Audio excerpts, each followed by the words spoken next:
दोस्तों, आज इस वीडियो में मैं आप सबको बताऊंगा कि प्रज्ञान रोवर ने चांद पर अब तक क्या क्या पता लगा लिया है। आपको बता दें कि चंद्रयान 3 मिशन तो सफल हो गया। चांद पर कदम रखने के बाद लैंडर विक्रम और रोवर प्रज्ञान ने अपना काम भी शुरू कर दिया है। रोवर लैंड निकल चुका है और चांद की सतह पर उसने चहलकदमी भी शुरू कर दी है। रोवर एक चंद्र दिवस, जो कि धरती के 14 दिनों के बराबर है, वहां का डेटा कलेक्ट करेगा और उसे लैंडर तक पहुंचाएगा। लैंडर के जरिए वो जानकारी इसरो तक पहुंचेगी। इस तरह 14 दिनों तक इसरो को चांद की जानकारी प्रज्ञान और विक्रम के जरिए मिलती रहेगी। लेकिन 14 दिन बीतने के बाद इनका क्या होगा, ये आपने सोचा है? आइए बताते हैं। जिस तरह से रोवर और लैंडर को तैयार किया गया है, उसके हिसाब से रोवर और लैंडर से जानकारी 14 दिनों तक ही प्राप्त होगी। इसका कारण है कि इस दौरान चांद पर धूप रहेगी और दोनों को सोलर एनर्जी। 14 दिन बाद साउथ पोल हो जाएगा। रात होते ही यहाँ काफी ठंड बढ़ जाएगी। चंद्रमा के दक्षिणी ध्रुव पर तापमान -238 डिग्री सेल्सियस तक चला जाता है।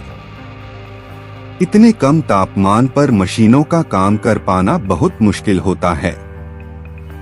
चूंकि विक्रम और प्रज्ञान केवल धूप में ही काम कर सकते हैं, इसलिए वे 14 दिनों के बाद निष्क्रिय हो जाएंगे। हालांकि इसरो वैज्ञानिकों ने चंद्रमा पर फिर से सूरज उगने पर विक्रम और प्रज्ञान के काम करने की संभावना से इनकार नहीं किया है। अगर ऐसा होता है तो ये चंद्र मिशन के लिए एक बोनस की तरह से होगा। चंद्रयान 3 चांद के दक्षिणी ध्रुव इलाके में 23 अगस्त 2023 को लैंडिंग की थी। आज उसने चंद्रमा पर 1 हफ्ता बिता लिया है, यानी चांद का आधा दिन उसने पूरा कर लिया है।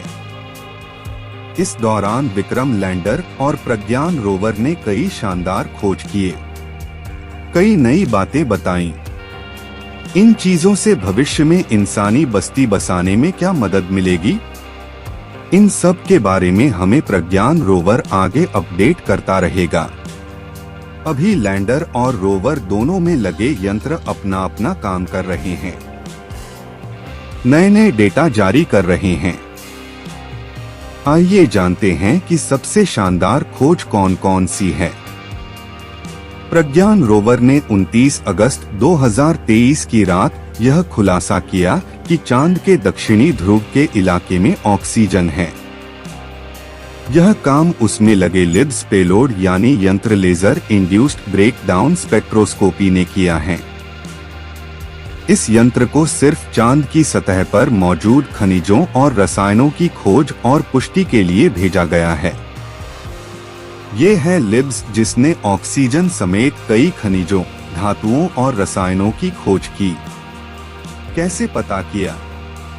लिब्स चांद की सतह पर तीव्र लेजर किरणें फेंककर उससे निकलने वाले प्लाज्मा का एनालिसिस करता है। ये लेजर किरणें बेहद अधिक तीव्रता के साथ पत्थर या मिट्टी पर गिरती है। इससे वहां पर बेहद गर्म प्लाज्मा पैदा होता है, ठीक वैसा ही जैसा सूरज की तरफ से आता है। प्लाज्मा से निकलने वाली रोशनी यह बताती है कि सतह पर किस तरह के खनिज या रसायनों की मौजूदगी है। इसरो ने मंगलवार 29 अगस्त को सोशल मीडिया एक्स, पहले ट्विटर पर एक पोस्ट के जरिए चंद्रयान 3 की अभी तक की खोज के बारे में जानकारी दी थी। दोस्तों, वीडियो अच्छा लग रहा हो तो हमारे चैनल स्पेस साइंस 93 को सब्सक्राइब करके घंटी के बटन को दबा दे।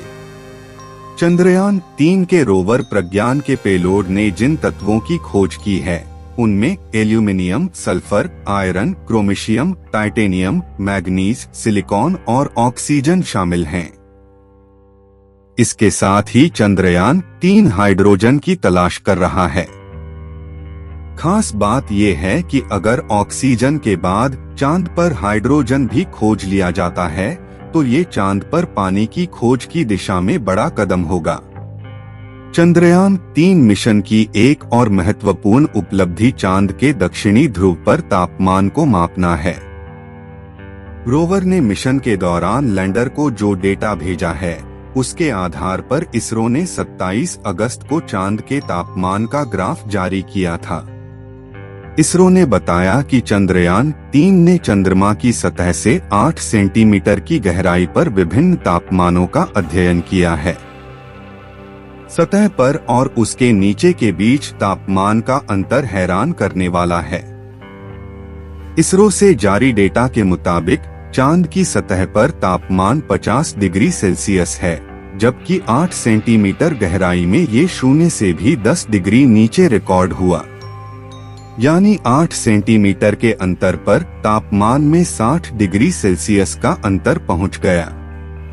इसरो ने एक्स पर बताया कि जब प्रज्ञान रोवर प्रयोगों को अंजाम देने के लिए चंद्रमा की सतह पर घूम रहा था, तो उसे 4 मीटर व्यास वाला गड्ढा मिला, जो रोवर के स्थान से 3 मीटर आगे था।